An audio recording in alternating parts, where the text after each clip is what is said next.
ആറാം ക്ലാസ്സിലെ ഗണിതം വാർഷിക മൂല്യനിർണ്ണയം 2015-16 വർഷത്തെയാണ്. ഇപ്പോൾ ആനുവൽ എക്സാം ആറാം ക്ലാസ്സിലെ കണക്കിൻ്റെ ആനുവൽ എക്സാമിൻ്റെ 2015-16 ചോദ്യപേപ്പറാണ് ഇവിടെ വിശദീകരിക്കുന്നത്. അപ്പോൾ ഇവിടെ എല്ലാ ചോദ്യങ്ങൾക്കും ഉത്തരം എഴുതാനാണ് ആ വർഷത്തിൽ പറഞ്ഞിരിക്കുന്നത്. പിന്നീട് ഇപ്പോൾ നമുക്ക് 8 പ്രവർത്തനം എന്നിട്ട് 6 ചെയ്താൽ മതി. നമുക്ക് ഒന്നാമത്തെ ചോദ്യം എന്താണെന്ന് നോക്കാം. ഇവിടെ എ ബി എന്നൊരു വരയുണ്ട്. അതിന് നേരെ ക്രോസ് ആയിട്ട് സി ഡി, പിന്നെ ഒരു ചെറിയ വര എഫ് ഒ. ഒരു കോൺ തന്നിട്ടുണ്ട്, 140 ഡിഗ്രി എന്ന് തന്നിട്ടുണ്ട്. ഇനി ബാക്കിയുള്ള കോണുകളൊക്കെ കണ്ടുപിടിക്കലാണ്. എന്താണ് നമുക്ക് ചോദ്യം നോക്കാം. എന്താണ് ആദ്യത്തെ ചോദ്യം?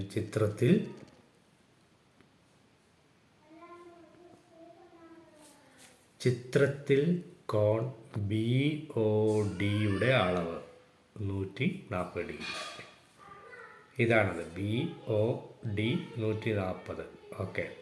ചോദ്യം എന്താണ്? ബി ഒ സിയുടെ അളവ് എത്ര? എ ഒ ഡിയുടെ അളവ് എത്ര? കോൺ ബി ഒ ഡിക്ക് തുല്യമായ ഒരു കോൺ കണ്ടെത്തി എഴുതുക. ഒരു രേഖീയ ജോഡി കണ്ടെത്തി എഴുതുക. കോൺ ഡി ഒ എഫിൻ്റെ അളവ് 90 ഡിഗ്രി ആയാൽ കോൺ എഫ് ഒ സിയുടെ അളവ് എത്ര? ഇത്രയും ചോദ്യങ്ങളാണുള്ളത്.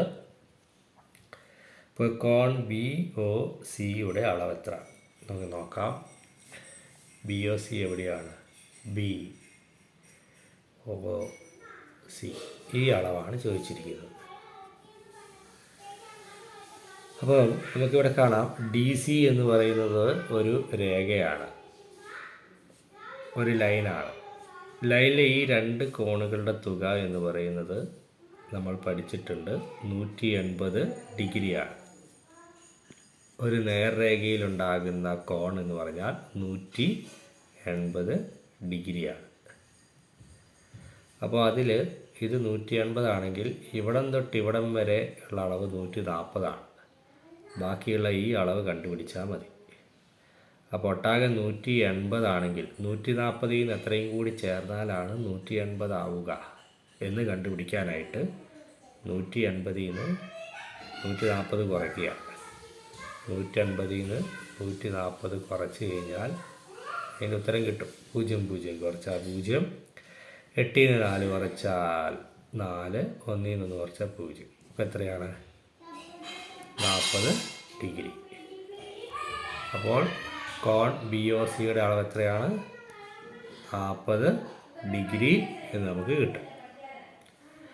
ഇനി അടുത്തതാണ് എ ഒ ഡിയുടെ അളവ് എത്ര? എ ഒ ഡി എവിടെയാണെന്ന് നോക്കാം. A O D, A O D ഇതാണ്. അപ്പോൾ ഈ ഒരു കോണിൻ്റെ ബി ഒ സിയുടെ നേരെ എതിർക്കോണാണ് A O D. A O D എന്ന് പറഞ്ഞാൽ ഇതിൻ്റെ നേരെ എതിർക്കോൺ. എതിർക്കോണുകൾ എപ്പോഴും തുല്യമാണ്. അപ്പോൾ ഇത് എത്ര തന്നെയാണ്? ഇത് 40 ഡിഗ്രി ആണെങ്കിൽ ഇതും 40 ഡിഗ്രി തന്നെയാണ്. എ ഒ ഡി എത്രയാണ്? 40 ഡിഗ്രി. എതിർക്കോണുകൾ തുല്യമായതുകൊണ്ട്. അതല്ലെങ്കിൽ ഇവിടെയും കണ്ടുപിടിക്കാം. എ ബി എന്ന് പറയുന്നത് ഒരു നേർരേഖയാണ്. ഈ നേർരേഖയിൽ ഇത് രണ്ടും കൂടി കൂട്ടിയാൽ 180 കിട്ടും. അതിൽ ഇവിടം തൊട്ട് ഇവിടം വരെ 140 തന്നിട്ടുണ്ടെങ്കിൽ ബാക്കി എത്രയാണ് കണ്ടുപിടിച്ചാൽ മതി. അപ്പോൾ 140 എത്ര കൂട്ടിയാൽ 180 കിട്ടും? 40. അങ്ങനെ നമുക്കിവിടെ 40 കിട്ടുന്നതായിരിക്കും. ഇനി അടുത്തത് കോൺ ബി ഒ ഡിക്ക് തുല്യമായ ഒരു കോൺ കണ്ടെത്തിയത്.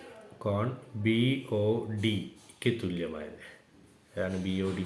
B O D, B O ഡിക്ക് തുല്യമാവുക എന്ന് വെച്ചാൽ 140 ഡിഗ്രി ഉള്ള കോൺ. അപ്പോൾ ഇതിൻ്റെ നേരെ എതിർക്കോൺ ഏതാണ് നോക്കി, അതാണ് തുല്യമായത്. 140 തുല്യമായത് ഇതാണ്, ഈ വലിയ കോണാണ്. അപ്പോൾ ബി ഒ ഡിക്ക് തുല്യമായത് എ ഒ സി ആണ്. അതായത് ഈ കോൺ ഇങ്ങനെയാണ്. നമ്മൾ ഈ ഒരു വര ഒഴിവാക്കി വരച്ച് കഴിഞ്ഞാൽ ഇങ്ങനെ വരും. ഇത് എ ബി ആണ്. ഈ ഇങ്ങനെയുള്ളത് എ ബി, ഇങ്ങനെയുള്ളത് സി ഡി ആണല്ലോ. അതിൽ ഇതാണ് 140 ഡിഗ്രി എന്ന് തന്നു കഴിഞ്ഞാൽ ഇതിൻ്റെ എതിർക്കോൺ എന്ന് വെച്ചാൽ ഇതാണ്. ഇത് ഒ ആണ്, നടുക്കോ. അപ്പം ബി ഒ ഡി 140 ഡിഗ്രിക്ക് തുല്യമായിട്ടുള്ള എതിർക്കോൺ ഏതാണ്? എ ഒ സി ആണ്. ഏതാണ്? A O C. അപ്പോൾ നമുക്കിവിടെ എഴുതാം കോൺ A O C. A O C ആണ് അതിന് തുല്യമായിട്ടുള്ളത്. ഇനി ഒരു രേഖീയ ജോഡി കണ്ടെത്തി എഴുതുക. രേഖീയ ജോഡി എന്ന് പറഞ്ഞാൽ എന്താണ്? രണ്ട് കോണുകളുടെ തുക 180 ഡിഗ്രി ആകുന്നതാണ്. രണ്ട് കോണുകളുടെ തുക 180. ഇവിടെ നമുക്ക് രണ്ട് കോണുകളുടെ തുക ഇതാ 140ഉം 40ഉം 180. ഇത് രണ്ടും രേഖീയ ജോഡിയാണ്. അതുപോലെ ഇത് 140ഉം 40ഉം 180. ഇത് രണ്ടും രേഖീയ ജോഡിയാണ്. അപ്പോൾ ഏതെങ്കിലും എന്തെഴുതിയാൽ മതി? ഏതെങ്കിലും ഒരെണ്ണം എഴുതിയാൽ മതി. നമുക്കൊരു കാര്യം ചെയ്യാം, ഇത് രണ്ടും എഴുതാം. ഇതൊരു രേഖീയ ജോഡി ആയതുകൊണ്ട് ഇതും ഒരു രേഖീയ ജോഡിയാണ്. ഏതെങ്കിലും രണ്ടെണ്ണം എഴുതിയാൽ മതി. അപ്പോൾ ഏതൊക്കെ എഴുതാന്ന് വെച്ചാൽ 40 140 നല്ല എഴുതേണ്ടത് നമ്മൾ കോൺ എ ഒ ഡി പ്ലസ് കോൺ ബി ഒ ടി അങ്ങനെയാണ് എഴുതേണ്ടത്. ഏതൊക്കെയാണ്? കോൺ എ ഒ ഡി ഒന്നിക്കാൽ എ ഒ ഡി കോമ കോൺ ഏതൊക്കെയാണ്? B O T. ഇത് രണ്ടും കൂട്ടിയാൽ 180 ഡിഗ്രി കിട്ടും. ഇപ്പോൾ ഇത് രണ്ടും കോമ ഇട്ട് ഒന്നിക്കൽ എഴുതാം, അല്ലെങ്കിൽ പ്ലസ് ഇട്ടിട്ട് ഇത് രണ്ടും കൂടി കൂട്ടിയാൽ 180 ഡിഗ്രി കിട്ടും എന്നല്ല. അപ്പോൾ രണ്ട് കോണുകൾ കൂട്ടിയാൽ 180 ഡിഗ്രി ഇവിടെ ഏതൊക്കെയാണോ കിട്ടുന്നത് അതൊക്കെയാണ് രേഖീയ ജോഡികൾ. ഇനി അടുത്ത എന്താണ്? കോൺ ഡി ഒ എഫിൻ്റെ അളവ് 90 ഡിഗ്രി ആയാൽ എഫ് ഒ സിയുടെ അളവ് എത്ര? അപ്പോൾ ഡി ഒ എഫ് ഏതാണെന്ന് നോക്കാം. എവിടെയാണ് D O F? D O F ഇതാണ്. ഇത് 90 degree. D O F 90 degree ആയാൽ എഫ് ഒ സിയുടെ അളവ് എത്ര? എഫ് ഒ സി ഇതിൻ്റെ അളവ് എത്ര എന്നാണ് ചോദിച്ചിരിക്കുന്നത്. അപ്പോൾ ഡി ഒ എഫ് എന്ന് പറയുന്നത് ഇതാണ്. ഇത് 90 ആണ്. എഫ് ഒ സി എത്രയാണ്? ഇത്. ഇപ്പം നമുക്കറിയാം ഡി എഫ് ഒരു നേർരേഖയാണ്.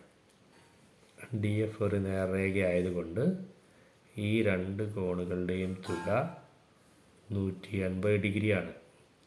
നേർരേഖയുള്ള കോണുകളുടെ തുക 180 ഡിഗ്രി. അപ്പോൾ ഇവിടം തൊട്ട് ഇവിടം വരെ 90 ആണെങ്കിൽ 180 ആകാൻ ഇവിടം തൊട്ട് ഇവിടം വരെയാണ് ബാക്കി കണ്ടുപിടിക്കുന്നത്. 180 ആകാൻ എത്രയാകും കണ്ടുപിടിക്കാൻ? 180ൽ നിന്നും 90 കുറച്ചാൽ മതി. 180ൽ നിന്നും 90 കുറയ്ക്കുക. എത്ര വരും? 0 0 പോവുക 0. 8 9 പോയില്ല, കടം എടുക്കുക. 18 9 90. അപ്പോൾ എത്രയാണ് വരിക? 90 ഡിഗ്രി എന്ന് വരും. 90 ഡിഗ്രി. അപ്പോൾ 90 ഡിഗ്രിയും 90 ഡിഗ്രിയും കൂടി കൂട്ടിയാൽ 180 ഡിഗ്രി. അപ്പോൾ അതും ഒരു രേഖീയ ജോഡിയാണ്. അപ്പോൾ ഡി ഒ സി ഒരു നേർരേഖ ആയതുകൊണ്ടാണ് നമുക്കങ്ങനെ കണ്ടുപിടിക്കാൻ പറ്റിയത്. ഇത് 90 ഡിഗ്രി ഇത്രയും തന്നിട്ടുണ്ട്, 90 ആണ്. ഇതാണ് നമുക്ക് കണ്ടുപിടിക്കേണ്ടത്. അപ്പോൾ ഇതൊരു നേർരേഖ ആയതുകൊണ്ട് 180 ഡിഗ്രി ആവും. ഇത് രണ്ടും കൂടി കൂട്ടിയാൽ ഇപ്പം 180ൽ നിന്ന് 90 കുറയ്ക്കുക. അല്ലെങ്കിൽ 90നോട് എത്ര കൂട്ടിയാൽ 180 ആവും? 90നോട് 90 കൂട്ടിയാൽ 180. അപ്പോൾ എത്രയാണ് നമുക്ക് എഴുതാം? 90 ഡിഗ്രി എന്നെഴുതാം. അപ്പോൾ ഇതാണ് ഒന്നാമത്തെ ചോദ്യത്തിൻ്റെ 5 ചോദ്യങ്ങൾ. ഓരോ ചോദ്യത്തിനും ഓരോ മാർക്ക്. അങ്ങനെ 5 മാർക്ക് നമുക്ക് മേടിക്കാൻ പറ്റും. ഇനി നമുക്ക് രണ്ടാമത്തെ ചോദ്യം നോക്കാം. ഇനി നമുക്ക് രണ്ടാമത്തെ ചോദ്യം എന്താ നോക്കാം. ഒരു വാർഡിൽ 1200 വോട്ടർമാരുണ്ട്. പഞ്ചായത്ത് പ്രസിഡന്റ് തെരഞ്ഞെടുപ്പിൽ എന്താണ് 10% പേർ വോട്ട് ചെയ്തിട്ടില്ല. 10% പേര് എന്താണ് വോട്ട് ചെയ്തിട്ടില്ല. അപ്പോൾ എത്ര ശതമാനം പേരാ വോട്ട് ചെയ്തിട്ടുണ്ടാവുക? നമുക്ക് ഈ ചോദ്യങ്ങൾ നോക്കാം. ആകെ വോട്ടർമാരുടെ എത്ര ശതമാനമാണ് വോട്ട് ചെയ്തത്? വോട്ട് ചെയ്തവരുടെ എണ്ണം എത്ര? ആകെ വോട്ടർമാരിൽ 45% സ്ത്രീകളാണ്. പുരുഷന്മാർ എത്ര ശതമാനമാണ്? പിന്നെ ജയിച്ച സ്ഥാനാർത്ഥിക്ക് ആകെ ചെയ്ത വോട്ടിന്റെ 3/5 ഭാഗം കിട്ടി. ജയിച്ച സ്ഥാനാർത്ഥിക്ക് കിട്ടിയ വോട്ടിന്റെ ശതമാനം എത്രയാണ്? ഇത്രയാണ് ചോദ്യങ്ങൾ. ആകെ എത്ര പേരാണ് അവിടെയുള്ളത്? ഒരു വാർഡിൽ 1200 പേരാണുള്ളത്. അവിടെ തെരഞ്ഞെടുപ്പിൽ 10% പേർ വോട്ട് ചെയ്തില്ല. 10% പേർ വോട്ട് ചെയ്തില്ല എന്ന് പറഞ്ഞാൽ, ശതമാനം എന്ന് പറഞ്ഞാൽ 100-ലാണ്. ആകെയുള്ളത് 100%മാണ്. 100%-ത്തിൽ 10% പേർ വോട്ട് ചെയ്തില്ല. അപ്പൊ ആകെ വോട്ടർമാരുടെ എത്ര ശതമാനമാണ് വോട്ട് ചെയ്തത്? 10% അല്ലെങ്കിൽ ബാക്കിയുള്ളവർ വോട്ട് ചെയ്തു. അപ്പൊ ആകെ എത്രയാണ്? 100. 100%-ത്തിൽ നിന്നും 100% ആൾക്കാരാണുള്ളത്. ആ 100% വെച്ചാൽ 1200 ആൾക്കാർ. അതിൽ 10% പേർ ചെയ്തില്ല. അപ്പൊ 100%-ത്തിൽ നിന്നും 10% ആൾക്കാരെ കുറയ്ക്കുക. എത്ര ശതമാനമാണ് ബാക്കി ഉണ്ടാവുക? 90%. അപ്പൊ 90% ആൾക്കാരും അവിടെ വോട്ട് ചെയ്തു എന്നാണ് അതിന്റെ അർത്ഥം. ഇനി വോട്ട് ചെയ്തവരുടെ എണ്ണം എത്ര? ആകെ ഉള്ള 1200 പേരിൽ 90% പേര് വോട്ട് ചെയ്തു. അപ്പോൾ വോട്ട് ചെയ്തവരുടെ എണ്ണം കണ്ടുപിടിക്കാൻ എന്ത് ചെയ്താൽ മതി? വോട്ട് ചെയ്തവരുടെ എണ്ണം കണ്ടുപിടിക്കാൻ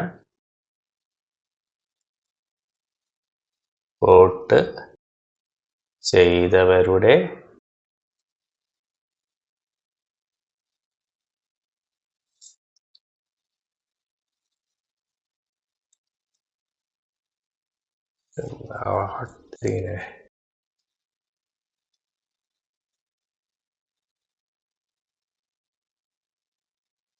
വോട്ട് ചെയ്തവരുടെ എണ്ണം കണ്ടുപിടിക്കാൻ ഒരു കാര്യം ഇവിടെ എഴുതാം. വോട്ട് ചെയ്തവരുടെ എണ്ണം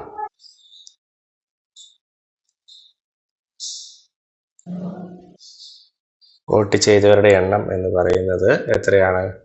ആകെ ചെയ്ത് എത്രയാണ്? ആകെ ചെയ്ത് എത്രയാണ്? 1200 ആൾക്കാർ. ഈ 1200 ആൾക്കാരിൽ എന്താണ് സംഭവിക്കുന്നത്? 90% ആൾക്കാരും വോട്ട് ചെയ്തു എന്നാണ് പറയുന്നത്. 1200-ൽ 90% ആൾക്കാരും വോട്ട് ചെയ്തു. 1200-ന്റെ 90% കണ്ടുപിടിച്ചാൽ മതി. അപ്പോൾ 1200 ഇൻറ്റു 90% എന്ന് വെച്ചാൽ ശതമാനം വെച്ചാൽ എത്രയാണ്? 90/100. 90/100 ആണ്.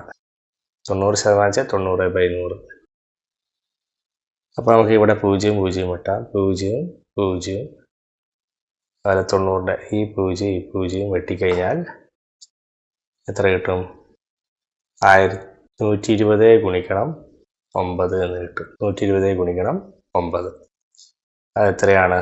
9 0 0 29 18 8 ശിഷ്ടം 1 9 9 1 9 10 1080 വോട്ടർമാർ. 1080 പേര് വോട്ട് ചെയ്തു. 1200 ആളിൽ 1080 പേര് വോട്ട് ചെയ്തു. അത് നമുക്ക് ഇവിടെ എഴുതാം. എത്ര പേരാണ് വോട്ട് ചെയ്തത്?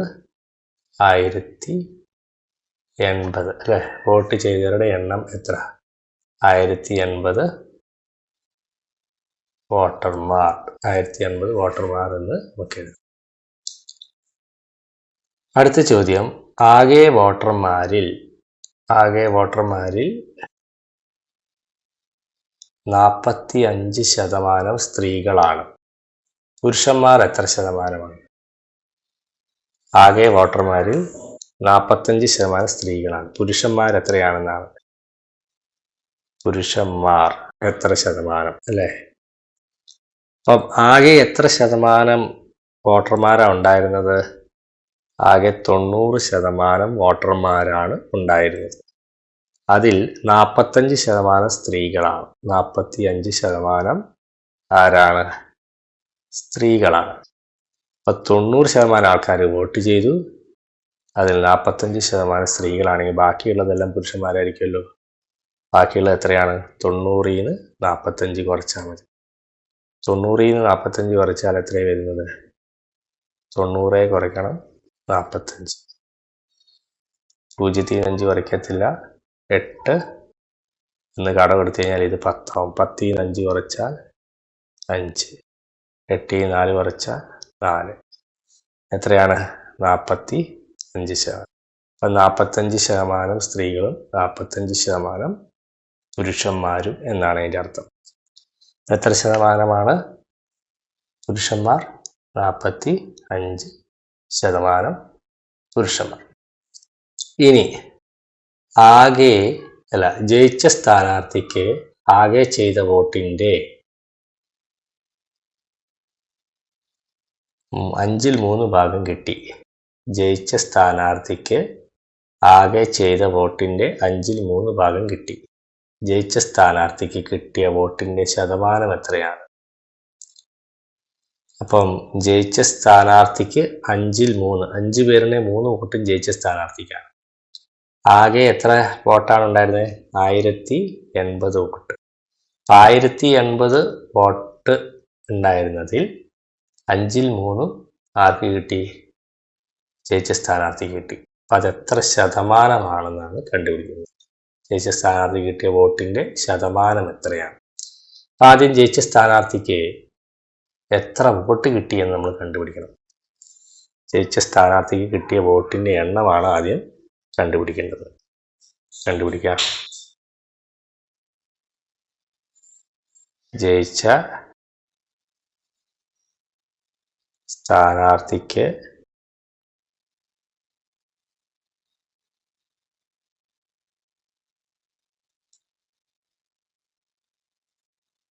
കിട്ടിയ വോട്ടിൻ്റെ എണ്ണം.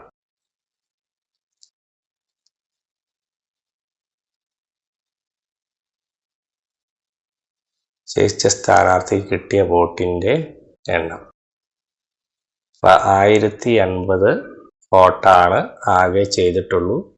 അതിൽ 5/3 ഭാഗവും ജയിച്ച സ്ഥാനാർത്ഥി കിട്ടി.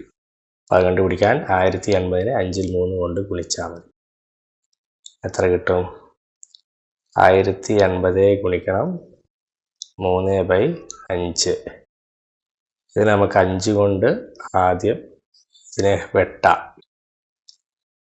5 കൊണ്ട് 1 5. 1080-നെ 5 കൊണ്ട് ഹരിക്കുക.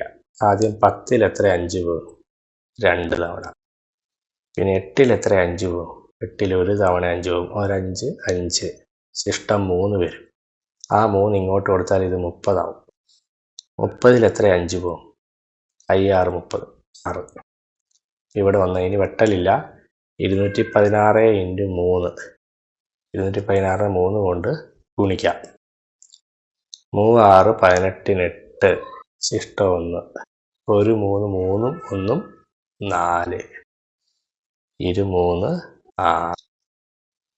648 വോട്ട് ആർക്ക് കിട്ടി? ജയിച്ച സ്ഥാനാർത്ഥിക്ക് കിട്ടി. ഇനി ഇത് എത്ര ശതമാനമാണ് എന്ന് കണ്ടുപിടിക്കണം. ജയിച്ച സ്ഥാനാർത്ഥി കിട്ടിയ വോട്ടിന്റെ ശതമാനം കണ്ടുപിടിക്കാൻ ജയിച്ച സ്ഥാനാർത്ഥിക്ക് കിട്ടിയ വോട്ടിന്റെ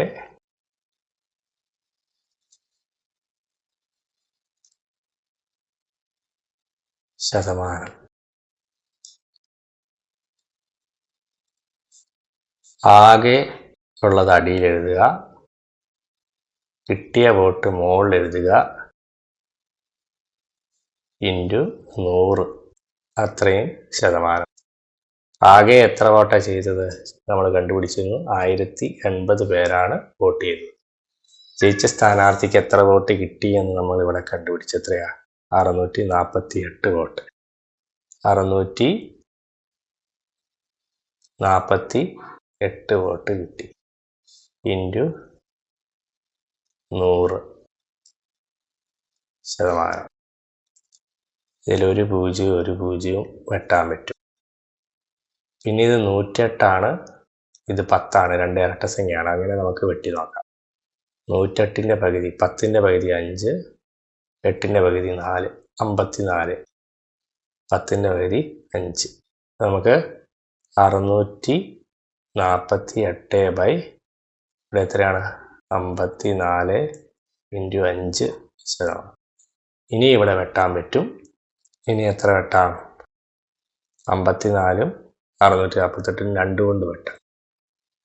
54ൻ്റെ പകുതി 5ൻ്റെ പകുതി 2, 22, 4 ശിഷ്ടം 1, 14, 27. 648ൻ്റെ പകുതി എന്ന് വെച്ചാൽ 6ൻ്റെ പകുതി 3, 4ൻ്റെ പകുതി 2, 8ൻ്റെ പകുതി 4. ഇനി 324ഉം 27. ഇത് ഇനിയും വെട്ടാം. 3 കൊണ്ട് വെട്ടാം അല്ലേ? 3, 2, 5, 4, 9. ഈ സംഖ്യകൾ കൂട്ടിക്കഴിഞ്ഞാൽ 3ൻ്റെ ഗുണിതമാണെങ്കിൽ 3 കൊണ്ട് വെട്ടാമെന്നാണ്. 3, 2, 5, 4, 9 ആണ്. 9 3ൻ്റെ ഗുണിതമാണ്. 2, 7 കൂട്ടിയാൽ 9. ഇത് രണ്ടും 3ൻ്റെ ഗുണിതത്തിലായതുകൊണ്ട് 3 കൊണ്ട് വെട്ടാം. 27 എത്ര 3 പോകും? 3, 9, 27. 324 എത്ര 3 പോകും. 3ൽ ഒരു പ്രാവശ്യം പോകും, 2ൽ പോവില്ല, 0. ശിഷ്ടം 2 ഉണ്ട്, 24 ആവും. 8, 3, 24. അപ്പോൾ നമുക്ക് കിട്ടിയിരിക്കുന്ന ഉത്തരം 108/9 ഇൻറ്റു 5 ശതമാനം. ഇനി നമുക്കിതിനെ വെട്ടാൻ പറ്റും അല്ലേ? ഇവിടെ 9 3ൻ്റെ ഗുണിതമാണ്. 8 1 കൂട്ടിയാൽ 9, അത് 3ൻ്റെ ഗുണിതമാണ്. അപ്പോൾ 3 കൊണ്ട് നമുക്ക് ഇനിയും വെട്ടാം. 9ൽ എത്ര 3 പോകും? 3, 9. 108ൽ എത്ര 3 പോകും? 10ൽ എത്ര 3 പോകുന്നത്? 10ൽ 3, 9 3 തവണ പോകും. 3, 9 ഇവിടെ 10, 1 ശിഷ്ടമുണ്ട്. അപ്പോൾ ഇത് 18 ആവും. 18ൽ എത്ര 3 പോകും? 3, 6, 18, 36.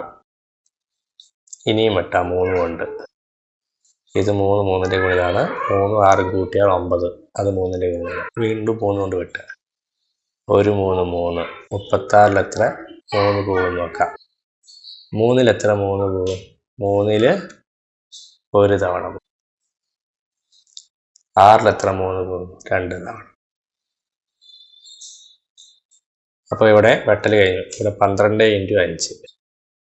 12 ഇൻറ്റു 5 ശതമാനം. 12 ഇൻറ്റു 5 ശതമാനം വെച്ചാൽ എത്രയാണ്? ഗുണിച്ചു വെക്കാം. 5 10 0, ശിഷ്ടം 1. 5 10 ശിഷ്ടം 1. 5 5 1 6, 60 ശതമാനം. അപ്പം ജയിച്ച സ്ഥാനാർത്ഥിക്ക് കിട്ടിയ വോട്ടിൻ്റെ എണ്ണം എത്രയാണ്? 60 ശതമാനം. ജയിച്ച സ്ഥാനാർത്ഥിക്ക് കിട്ടിയ വോട്ടിൻ്റെ എണ്ണം 60 ശതമാനം. കിട്ടിയ വോട്ട് ബൈ ആകെ വോട്ട് ഇൻറ്റു 100 കണ്ടുപിടിച്ചാൽ മതി. 648 കിട്ടിയ വോട്ട്. 1080 ആകെ ഇൻറ്റു 100.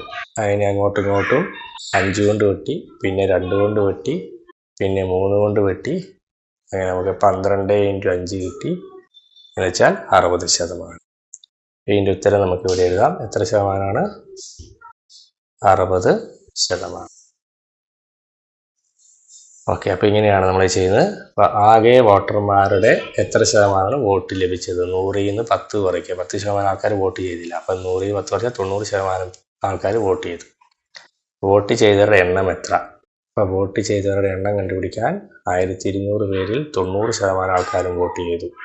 1200ൻ്റെ 90 0 0 വെട്ടി, പിന്നെ നമുക്ക് 120ൽ 9, 1080 എന്ന് കിട്ടും. 1080 വോട്ട്. ആകെ വോട്ടർമാരിൽ 45% സ്ത്രീകളാണ്. അപ്പോൾ 90% 45 സ്ത്രീകളാണ്. അപ്പോൾ പുരുഷന്മാർ എത്ര ശതമാനമുണ്ട്? 90ൽ 45 കുറച്ചാൽ ബാക്കി 45%. ജയിച്ച സ്ഥാനാർത്ഥിക്കാകെ വോട്ടിന് 3-5, 5-3 കിട്ടി. 5-3 എത്രയാണെന്ന് കണ്ടുപിടിക്കുക.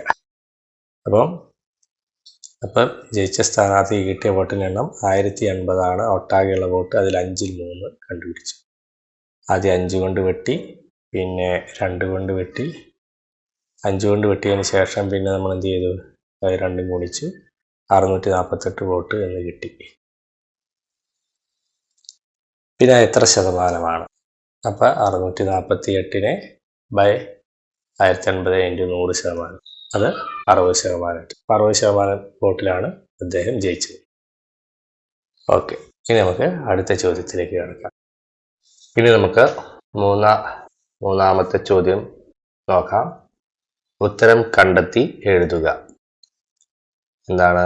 ഒരു ക്ലാസ്സിലെ കുട്ടികളുടെ 5/3 ഭാഗം പെൺകുട്ടികളാണ്. അപ്പം 5 കുട്ടികളുണ്ടെങ്കിൽ അതിൽ 3 കുട്ടികളും പെൺകുട്ടികളാണ് എന്ന രീതിയിലാണ്. പെൺകുട്ടികളുടെ 1/4 ഭാഗം ഗണിത ക്ലബിൽ അംഗങ്ങളാണ്. അതിൽ പെൺകുട്ടികൾ എത്രയുണ്ടോ അതിൽ 4 കുട്ടി, 4 പെൺകുട്ടികളിൽ 1 കുട്ടി ഏതാണ്? ഗണിത ക്ലബിൽ അംഗമാണ്. ഗണിത ക്ലബിൽ അംഗങ്ങളായ പെൺകുട്ടികൾ ആകെ കുട്ടികളുടെ എത്ര ഭാഗമാണ്? അപ്പോൾ ഗണിത ക്ലബിൽ അംഗങ്ങളായ പെൺകുട്ടികൾ ആകെ കുട്ടികളുടെ എത്ര ഭാഗമാണെന്നാണ്. അപ്പൊ പെൺകുട്ടികൾ എത്രയുണ്ട്? ആകെ കുട്ടികളുടെ 5/3 ഭാഗവും പെൺകുട്ടികളാണ്. 5/3 ഭാഗം പെൺകുട്ടികളാണ്. അതിൽ 4/1 ഭാഗമാണ് ഗണിത ക്ലബിലുള്ളത്. അപ്പൊ 5/3 ഗുണിക്കണം 4/1. അതില് ഇതാണ് ആകെ പെൺകുട്ടികൾ. ആകെ പെൺകുട്ടികളുടെ 4/1. ആകെ പെൺകുട്ടികൾ എത്രയാണ്? 5/3. അതില് 4/1 ഗണിത ക്ലബിലുണ്ട്. അപ്പൊ 5/3 ഗുണിക്കണം 4/1. അത് നമ്മൾ ഗുണിച്ചാൽ മതി. 3 ഗുണിച്ചാൽ 1 3 3 ബൈ 5 4 ഗുണിച്ചാൽ 4 20. ഏതാണ് ഉത്തരം? 20/3. 20/3 ഇവിടുത്തെ ഉത്തരം 4/1 ഭാഗം. അത് ശരിയല്ല. 5/3 ഭാഗം അതുമല്ല. 20/3 ഭാഗം ഇതാണ് ശരി. 7/3 ഭാഗം അതും തെറ്റാണ്. ഏതാണ്? 20/3 ഭാഗം ഗണിത ക്ലബിലെ അംഗങ്ങളാണ്.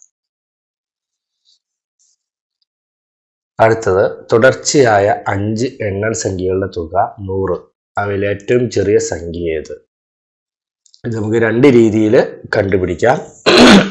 തുടർച്ചയായ 5 സംഖ്യകൾ. നമുക്ക് തുടർച്ചയായ 5 സംഖ്യകൾ ഒരെണ്ണം എ എന്നെടുത്താൽ, ആദ്യത്തെ സംഖ്യ എ എന്നെടുത്താൽ അടുത്തത് അതിന് തൊട്ടടുത്തത് a+1 ആണ്. അതിൻ്റെ തൊട്ടടുത്തത് a+2 ആണ് അല്ലേ?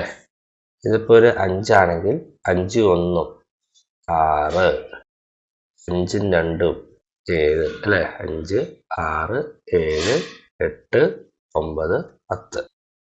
5 3 ആണ് 8, 5 4 ആണ് 9, 5 5 ആണ് 10. അപ്പോൾ ആദ്യത്തെ എ ആണെങ്കിൽ a+1, a+2, a+3, 1 2 3 4, a+4 5 സംഖ്യകളായി. അപ്പം ഈ 5 സംഖ്യകളുടെ തുക, തുടർച്ചയായ 5 എണ്ണൽ സംഖ്യകളുടെ തുക 100. അവയിൽ ഏറ്റവും ചെറിയ സംഖ്യ ഏത്? ഏറ്റവും ചെറിയ സംഖ്യ ഏതാണ്? എ ആണ് നമുക്ക് കണ്ടുപിടിക്കുന്നത്. അപ്പൊ ഇതിന്റെ തുക 100 ആണ്. അപ്പൊ എ കൂട്ടണം, a+1 കൂട്ടണം, a+2 കൂട്ടണം, a+3 കൂട്ടണം, a+4 എല്ലാം കൂടി കൂട്ടിയാൽ 100 കിട്ടും.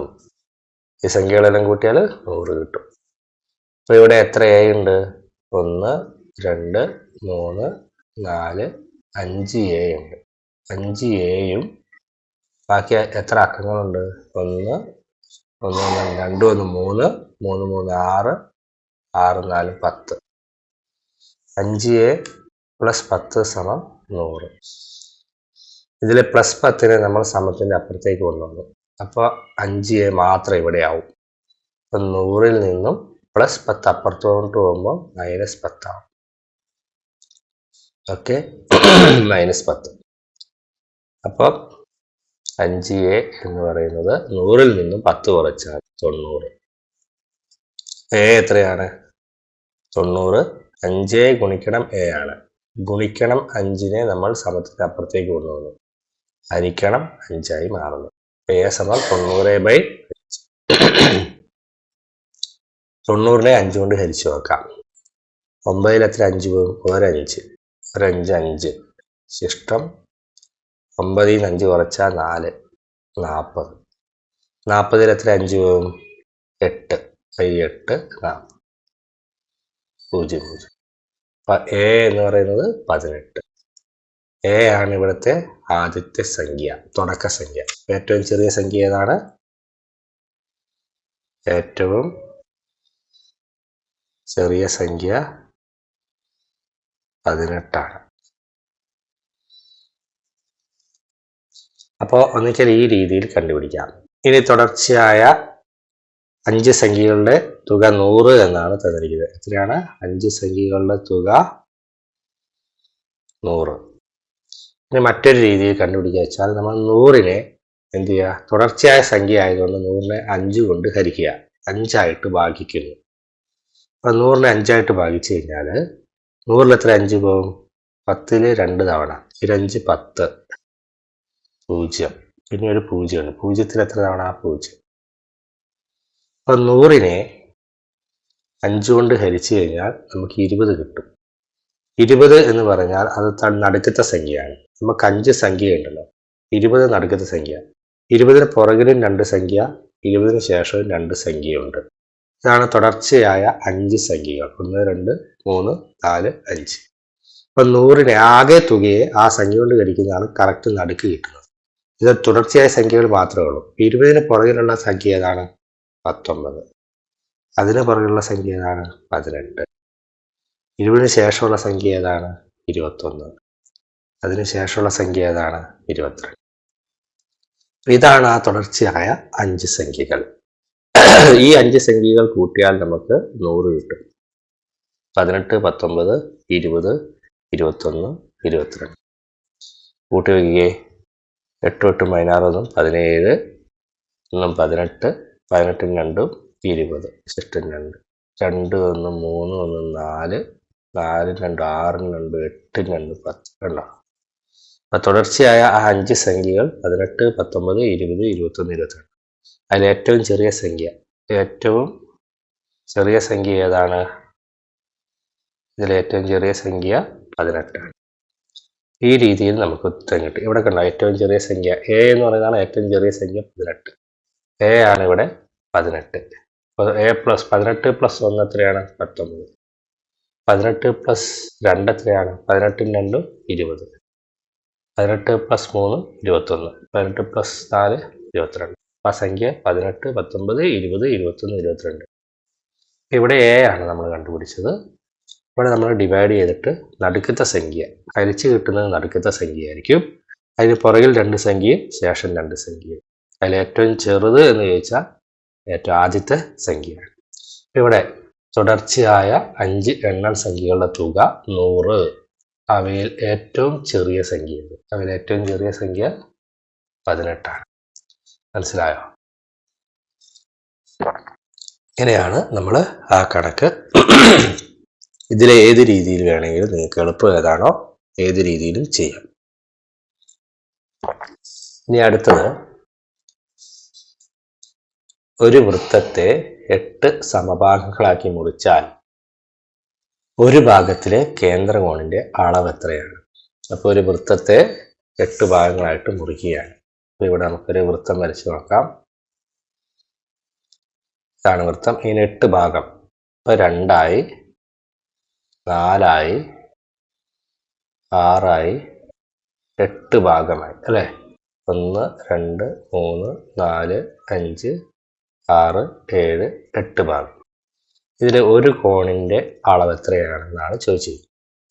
ഒരു വൃത്തത്തെ നമ്മൾ 8 ഭാഗിച്ചു അല്ലേ? അതിലെ 1, 8-ലെ 1 നമ്മൾ കണ്ടുപിടിക്കുക. അപ്പൊ ഈ ഒരു വൃത്തം എന്ന് വെച്ചാൽ എത്ര ഡിഗ്രിയാണ് ഇത് ഒട്ടാകെ? ഇത്രയും വരുന്ന ഒരു പകുതി 180 അല്ലെ? ഒരു പ്രൊട്ടാക്ടറിന്റെ പകുതി 180. വീണ്ടും ഒരു പ്രൊട്ടാക്ടർ താഴെയും കൂടി 180ഉം 180ഉം. 2 പ്രൊട്ടാക്ടർ ചേർന്നാൽ എന്താവും? ഒരു വൃത്തമാവും. ഒരു പ്രൊട്ടാക്ടർ 180 ഡിഗ്രിയാണ്. 2 ചേർന്നാൽ 180ഉം 180ഉം. 0 8 8 6 6 360 ഡിഗ്രി. ഒരു വൃത്തം ഒട്ടാകെ 360 ഡിഗ്രിയാണ്. ഈ 360 ഡിഗ്രീനെ നമ്മൾ എത്രയായിട്ടാണ് ഭാഗിച്ചത്? 8 ഭാഗിച്ചു. 360നെ എത്രയായിട്ട് ഭാഗിച്ചു? 8 തുല്യ ഭാഗമായിട്ട് ഭാഗിച്ചു. അപ്പൊ അതിലെ ഒരു ഭാഗമാണ് ചോദിച്ചിരിക്കുന്നത്. അപ്പൊ 360നെ 8 ഡിവൈഡ് ചെയ്യാം. 36 എത്ര 8 പോകും? 4 തവണ അല്ലേ? 4 8 32. 36 6 2 കുറച്ചാൽ 4 3 3 0 0 ഇറക്കി എഴുതുക. 40 5 8 40. അപ്പോൾ ഒരു കോൺ എന്ന് പറയുന്നത് 45 ഡിഗ്രിയാണ്. ഈ ഓരോ കോണും എത്രയാണ്? 45 ഡിഗ്രി വെച്ചാണ് നമ്മൾ ഭാഗിക്കുന്നത്. ഇവിടുത്തെ ചോദ്യം, ഒരു വൃത്തത്തെ 8 സമഭാഗങ്ങളാക്കി. വൃത്തം എന്ന് പറഞ്ഞാൽ 360 ഡിഗ്രിയാണ്. അതിനെ 8 ഡിവൈഡ് ചെയ്യുക. അപ്പോൾ ഒരു ഭാഗത്തിലെ കേന്ദ്രകോണിന്റെ അളവ് എത്രയാണ്? നമ്മൾ കണ്ടുപിടിച്ചത് 45 ഡിഗ്രി. ഇനി 13.45 എത്ര കുറവാണ് 13.045? എത്ര കുറവാണ്? ആ ഒരു വ്യത്യാസമാണ് നമുക്ക് കണ്ടുപിടിക്കേണ്ടത്. വ്യത്യാസം കണ്ടുപിടിക്കുക എന്ന് പറഞ്ഞിട്ടുണ്ടെങ്കിൽ വലുതിൽ നിന്നും ചെറുത് കുറച്ചാൽ മതി. ഇതിലേതാണ് വലുത്? 13.45 അതോ 13.045 ഇതിലേതാണ് ചെറുത്? വലുത്. അതിന് ഇവിടെ നോക്കുക. 13 ഓക്കെ, അത് കറക്റ്റാണ്. ഇവിടെ പോയിന്റിന് ശേഷം 2 അക്കം, ഇവിടെ പോയിന്റിന് ശേഷം 3 അക്കം.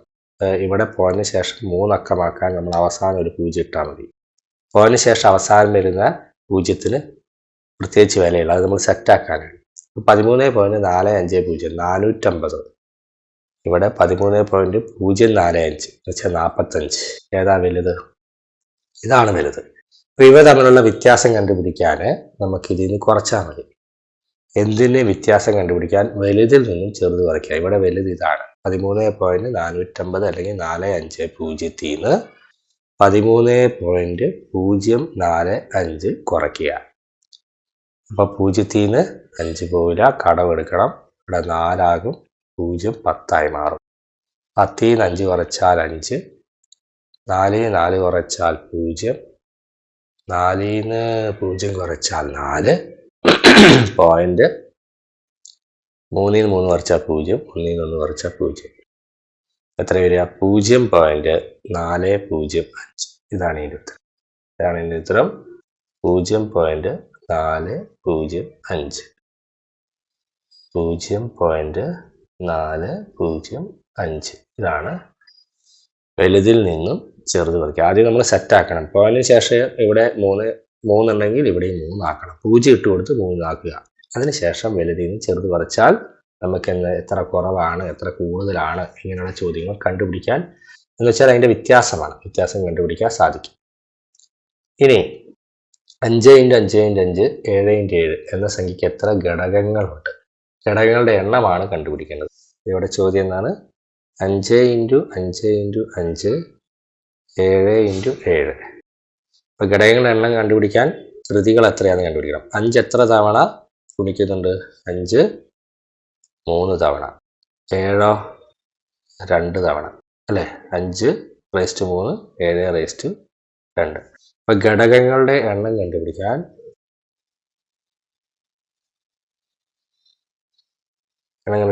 ഇവിടുത്തെ കൃതി നോക്കുക. ഇവിടെ 3 ആണ്. 3-ന് തൊട്ട് ശേഷമുള്ള തൊട്ടടുത്ത നമ്പർ അതാണ് 3 + 1 4.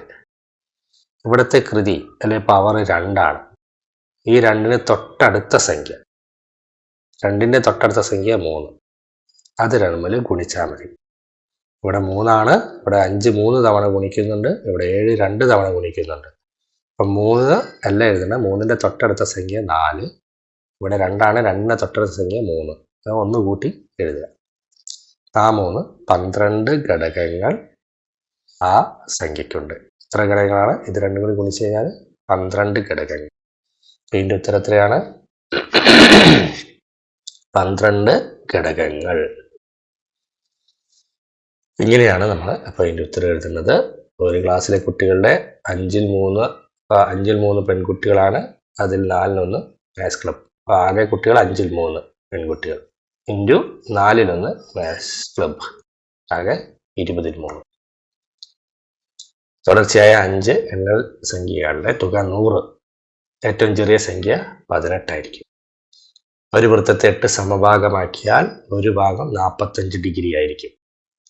13.45 എത്ര കുറവാണ്? 13.045. ഇവ തമ്മിലുള്ള വ്യത്യാസം 0.405.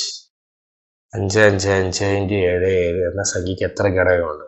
12 ഘടകങ്ങൾ. ഇതാണ് മൂന്നാമത്തെ ചോദ്യത്തിനുള്ള ഉത്തരങ്ങൾ. ഇനി നമുക്ക് നാലാമത്തെ ചോദ്യം ഉണ്ടാകും.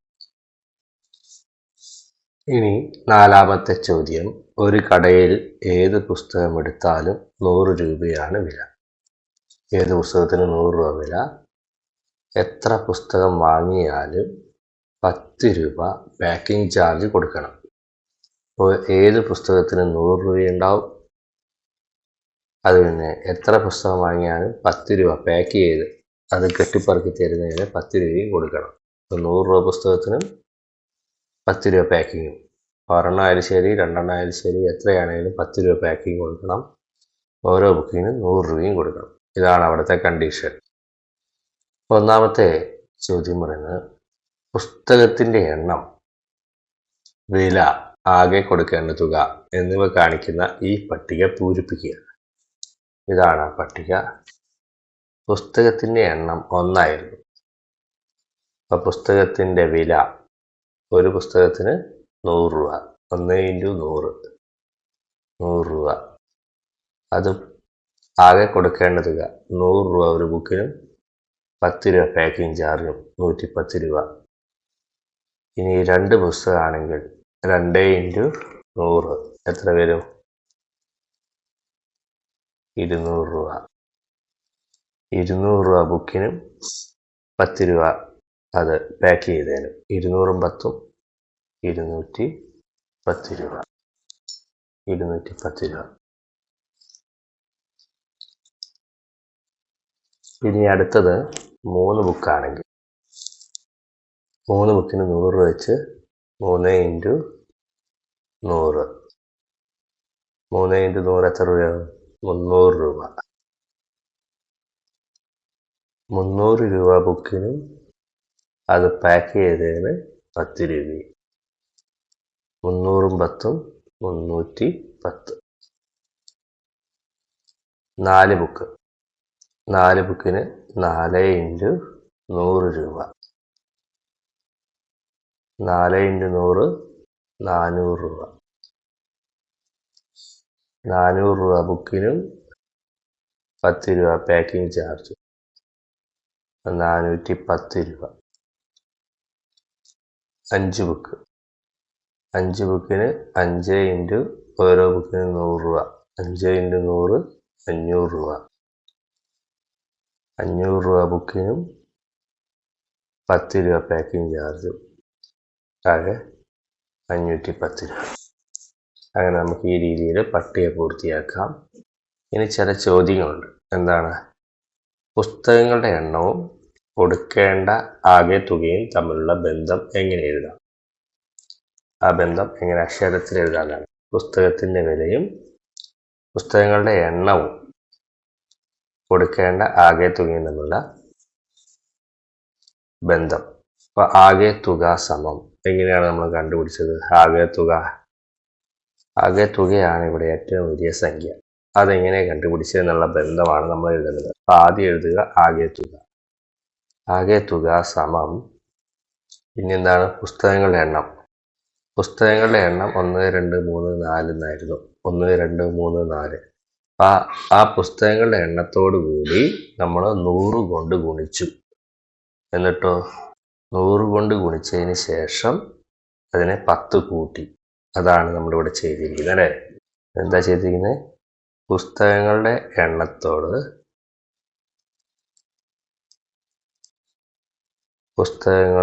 എണ്ണം, ഇതാണ് പുസ്തകങ്ങളുടെ എണ്ണം. ആ എണ്ണത്തോട് നമ്മൾ ഇൻറ്റു 100 ചെയ്തു. ആദ്യം ഇൻറ്റു 100, പുസ്തകങ്ങളുടെ എണ്ണത്തോടു കൂടി 100 ഗുണിച്ചു. ആ 100 ഗുണിച്ച് കിട്ടിയ ഉത്തരത്തെ പിന്നെ നമ്മൾ എന്താ ചെയ്തത്? +10 ചെയ്തു. പിന്നെ ആ ഉത്തരത്തെ +10 ചെയ്തു. ഇതാണ് ഇതിൻ്റെ ആകെ തുക കണ്ടുപിടിക്കേണ്ട ബന്ധം. എന്താണ് ഇത്? ആകെ തുക എങ്ങനെ കണ്ടുപിടിച്ചത്? പുസ്തകങ്ങളുടെ എണ്ണത്തെ ആദ്യം നമ്മൾ 100 കൊണ്ട് ഗുണിച്ചു. ആ ഉത്തരത്തെ 500, ആ ഉത്തരത്തെ പിന്നെ 10 കൂട്ടി. ഇനി പുസ്തകങ്ങളുടെ എണ്ണം n എന്നെടുക്കുക, എന്നും ആകെ കൊടുക്കേണ്ടത് t എന്നും എടുത്താൽ ഈ ബന്ധം എങ്ങനെ സൂചിപ്പിക്കാം? അപ്പോൾ പുസ്തകങ്ങളുടെ എണ്ണത്തെ n, നമ്പർ ഓഫ് ബുക്സ് എന്നുള്ളതിൻ്റെ ഉദ്ദേശത്തിലാണ് n എടുത്തിരിക്കുന്നത്. ആകെ കൊടുക്കേണ്ട തുക ടോട്ടൽ എമൗണ്ട്, അതിന് t എന്ന് എടുക്കുന്നു. നമുക്ക് എങ്ങനെ എഴുതാം? ആകെ തുകയെ നമ്മൾ എന്താണ് കൊടുക്കുന്നത്? t. പുസ്തകങ്ങളുടെ എണ്ണത്തെ നമ്മൾ എന്താ കൊടുത്തിരിക്കുന്നത്? n. ഈ സമവാക്യത്തിൽ അത് കൊടുത്താൽ മതി. ആകെ തുക എന്ന് വെച്ചാൽ t സമം പുസ്തകങ്ങളുടെ എണ്ണം എന്താണ്? n ഇൻറ്റു 100 എന്നുള്ളത് എല്ലാത്തിനും ഒരേ സംഖ്യയാണ്. അപ്പോൾ n ഇൻറ്റു 100 പ്ലസ് ഇതിനോട് 10 കൂട്ടി. ഇതാണ് സമവാക്യം. t സമം n into 100 plus 10. t total amount, n number of books into 100 plus 10. അപ്പോൾ ഈ രീതിയിലാണ് നമുക്ക് 4ാമത്തെ ചോദ്യത്തിൻ്റെ ഉത്തരം. ഈ രീതി പട്ടിക പൂർത്തിയാക്കുക. അതിനുശേഷം അതിൻ്റെ ബന്ധം, ആകെ തുക, ഏറ്റവും വലിയ സംഖ്യ ഏതാണോ അതാണ് നമുക്ക് കണ്ടുപിടിക്കേണ്ടത്. അവസാനത്തെ കോളം അത് ആദ്യം എഴുതണം. ആകെ തുക അതെങ്ങനെ കണ്ടുപിടിച്ചു എന്നുള്ളത്, ആ ബന്ധമാണ് നമ്മളിവിടെ എഴുതുന്നത്. ഇനി അതിനുള്ള ലെറ്റേഴ്സ് തന്നിട്ടുണ്ട്. ആ ലെറ്റേഴ്സ് കൃത്യമായിട്ട് ആ വാക്കുകൾക്ക് പകരം ആ അക്ഷരങ്ങൾ ലെറ്റേഴ്സ് കൊടുക്കുക. അതോടുകൂടി നമുക്ക് അതിൻ്റെ ഉത്തരം കിട്ടുന്നത്. ഇനി നമുക്ക് അടുത്ത ചോദ്യം നോക്കാം. 5ാമത്തെ ചോദ്യം നോക്കാം. ഒരു റിബൺ തുല്യ നീളമുള്ള 14 കഷണങ്ങളാക്കി. അപ്പോൾ ഒരു വലിയൊരു റിബൺ ഉണ്ടായിരുന്നു. അതിനെ എന്താക്കി? 14 കഷ്ണങ്ങളാക്കി ഇങ്ങനെ മുറിച്ചു. ഓരോ കഷ്ണത്തിൻ്റെയും നീളം 4.04 മീറ്ററാണ് വേണ്ടത്. ഓരോ ചെറിയ പീസിൻ്റെയും നീളം എത്രയാണ്? 4.04 മീറ്റർ ഓരോ പീസിൻ്റെയും നീളം. അപ്പോൾ ഇത്രയാണ് സ്റ്റേറ്റ്മെൻറ്റ്. ഇനി ചോദ്യം നോക്കാം. ഒരു കഷണത്തിൻ്റെ നീളം മീറ്ററും സെൻറ്റിമീറ്ററുമായിട്ട് എഴുതുക. അപ്പം 4.04 മീറ്റർ എന്നുള്ളത് 4.04 മീറ്റർ എന്നുള്ളത് മീറ്ററും സെൻറ്റിമീറ്ററുമായിട്ട് എഴുതണം. അപ്പം 4.04 മീറ്ററാണ്. പോയിൻറ്റിന് മുമ്പിലുള്ളത് മീറ്ററാണ്. അപ്പോൾ എത്രയാണ്? 4 മീറ്റർ. പോയിൻറ്റിന് ശേഷമുള്ളതാണ് സെൻറ്റിമീറ്റർ. പോയിൻറ്റിന് ശേഷമുള്ളതാണ് 0.4 സെൻറ്റിമീറ്റർ. അപ്പം 4 മീറ്ററും 0.4 സെൻറ്റിമീറ്റർ എന്ന് വെച്ചാൽ എന്താണ്? 4 മീറ്ററും 0.4 എന്ന് വെച്ചാൽ വെറും 4 സെൻറ്റിമീറ്ററാണ്. 4 മീറ്ററും 4 സെൻറ്റിമീറ്ററും ആണ് ഈ ഓരോ കഷണവും. റിബണിന് ആകെ എത്ര നീളമുണ്ടായിരുന്നു? റിബണിന് ആകെ എത്ര നീളമുണ്ടെന്ന് വെച്ചാൽ ഒരു റിബണിന് 4.04 ഇതുപോലുള്ള 14 കഷണങ്ങളാണ്. അപ്പം 4.04 എന്ത് ചെയ്യണം? 4.04 ഒരു പീസിൻ്റെ നീളം. ഇതുപോലുള്ള 14 പീസുകൾ. അപ്പോൾ ഇൻറ്റു 14, ഇതിനെ 14 കൊണ്ട് ഗുണിച്ചാൽ മതി. അപ്പം 4.04 14 കൊണ്ട് ഗുണിക്കുക എന്ന് വെച്ചാൽ നമ്മൾ ആദ്യം എന്ത് ചെയ്യണം? പോയിൻ്റ് ഇല്ലാതെ ഗുണിക്കണം. അപ്പം 4.04 404 ആവും. ഈ 404നെ 14 കൊണ്ട് ഗുണിച്ചതിന് ശേഷം അതിൻ്റെ ഉത്തരത്തെ നമുക്ക് പോയിൻ്റ് ഇട്ടാൽ മതി. അപ്പോൾ ഗുണിച്ച് വെക്കാം. 4 16 6 ശിഷ്ട 1 4 0 0 1 1 4 16, 1 4 4, 1 0 0, 1 4 4. അപ്പം 6 4 1 5, 6 4 1 5, 56 56. ഇനി എവിടെ പോയിൻ്റ് ഇടണം എന്ന് നോക്കുക. ചോദ്യത്തിൽ പോയിന്റിന് ശേഷം 2 അക്കമാണ് ഇവിടെയുള്ളത്. അപ്പോൾ ഉത്തരത്തിൽ അവസാനത്തെ 2 അക്കം പോയിന്റിന് ശേഷം വരണം. ഏതാണ്? 5 6 ആണ് പോയിന്റിന് ശേഷം വരണത്. 56.56 മീറ്ററാണ് ആ ഒരു റിബണിൻ്റെ ആകെ നീളം. എത്രയാണ്? 56.56. 56.56 മീറ്ററാണ് ആ റിബണിൻ്റെ ആകെ നീളം. ഇനി ഇതിൽ ഒരു കഷണത്തെ വീണ്ടും 4 തുല്യ ഭാഗങ്ങളാക്കിയാൽ ഒരു കഷണത്തിൻ്റെ നീളം എത്ര മീറ്റർ? ഇപ്പോൾ ഇവിടെ ഒരു കഷണത്തിൻ്റെ നീളം എത്രയാണ്? 4.04 ഈ 4.04 മീറ്ററുള്ള ഒരു കഷണത്തെ വീണ്ടും 4 തുല്യ ഭാഗങ്ങളാക്കണം. ഭാഗങ്ങളാക്കുക എന്ന് വെച്ചാൽ നമ്മളതിനെ ഡിവൈഡ് ചെയ്താൽ മതി. 4 തുല്യ ഭാഗങ്ങളാക്കുക വെച്ചാൽ 4 കൊണ്ട് ഡിവൈഡ് ചെയ്യുക. അപ്പോൾ 4.04 4 കൊണ്ട് ഡിവൈഡ് ചെയ്താൽ എന്ത് കിട്ടും? ഡിവൈഡ് ചെയ്ത് നോക്കാം. 4.04 വീണ്ടും 4 ഭാഗമാക്കണമെങ്കിൽ 4 കൊണ്ട് ഡിവൈഡ് ചെയ്യാം. 4 എത്ര 4 പോകും? 1 1 4 4, 4 4 കുറച്ചാൽ 0. അടുത്ത് ഇവിടെ പോയിൻ്റാണ്. ആ പോയിൻ്റ് നമ്മൾ ഹരണഫലത്തിൽ അല്ലെങ്കിൽ കോഷ്യൻ്റിൽ ഇട്ടതിന് ശേഷം അടുത്ത സംഖ്യ ഇറക്കി എഴുതുക. 0. 0-ൽ 4 പോകുമോ? 0-ൽ 4 പോകില്ല. അപ്പോൾ 0 മുകളിൽ ഇടണം.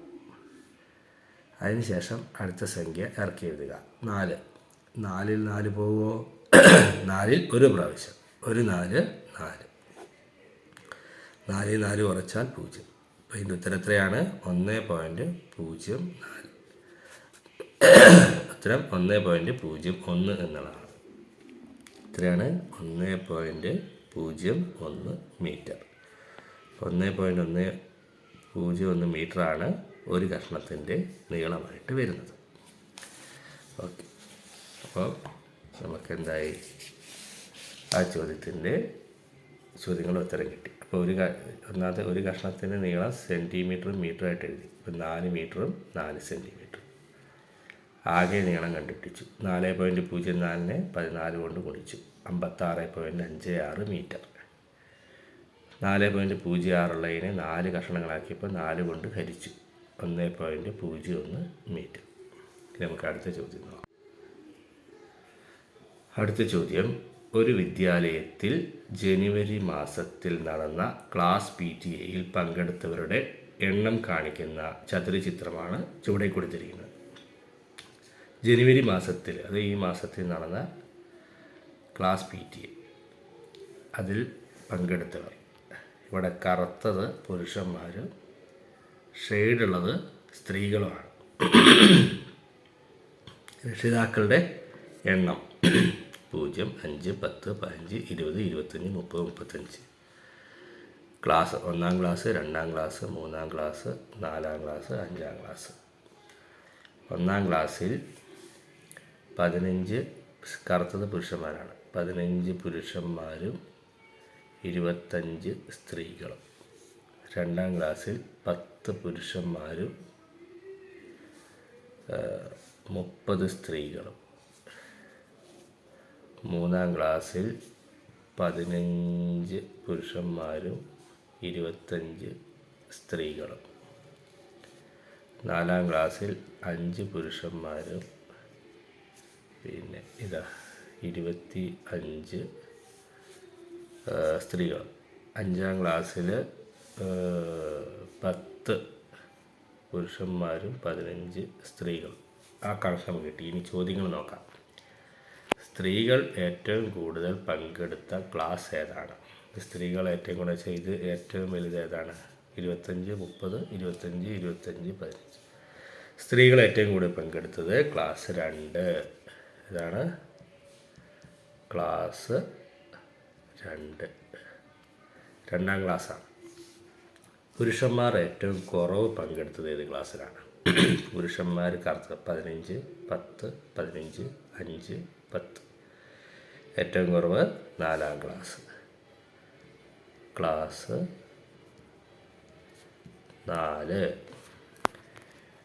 പിന്നെ അടുത്ത ഏറ്റവും കുറച്ച് രക്ഷിതാക്കൾ പങ്കെടുത്ത ക്ലാസ് ഏതാണ്? ഏറ്റവും കുറച്ച് ഇത് കൂട്ടി വെക്കാം.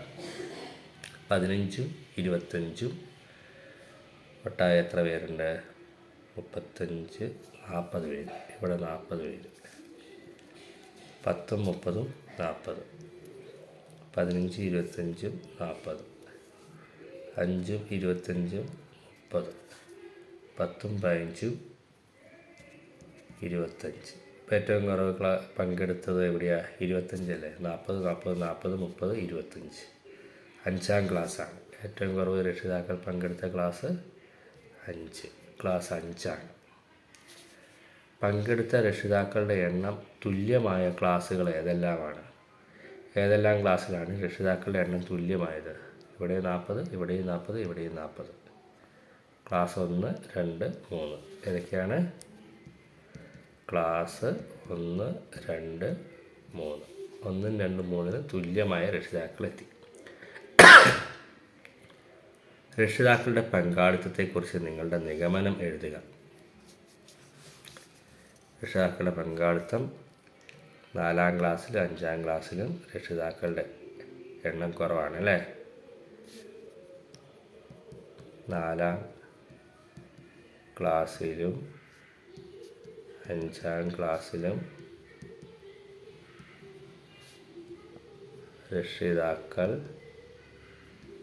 രക്ഷിതാക്കളുടെ എണ്ണം അല്ലെ പങ്കാളിത്തം കുറവാണ്. എണ്ണം അല്ലെങ്കിൽ പങ്കാളിത്തം കുറവാണ്.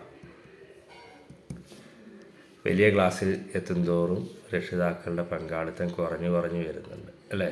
ചെറിയ ക്ലാസ്സിൽ രക്ഷിതാക്കൾ വരുന്നുണ്ട്. പിന്നെ വേറൊരു കാര്യം, സ്ത്രീകളെ അപേക്ഷിച്ച് പുരുഷന്മാർ കുറവാണ്. കണ്ടോ? ഇവിടെ സ്ത്രീകളെ അപേക്ഷിച്ച് പുരുഷന്മാർ കുറവാണ്. സ്ത്രീകളാണ് കൂടുതൽ വരുന്നത്. അതും നമുക്കിവിടെ വേണമെങ്കിൽ എഴുതി ചേർക്കാം. അപ്പോൾ ഇത്രയൊക്കെയാണ് ഈ ചോദ്യത്തിൽ നമുക്ക് ചെയ്യേണ്ടതുള്ളൂ. അപ്പോൾ എല്ലാം മനസ്സിലായെന്ന് വിചാരിക്കുന്നു. അപ്പോൾ വീഡിയോ ഇഷ്ടപ്പെട്ടെങ്കിൽ ലൈക്ക് ചെയ്യുക, സബ്സ്ക്രൈബ് ചെയ്യുക, ഷെയർ ചെയ്യുക. Okay, thank you.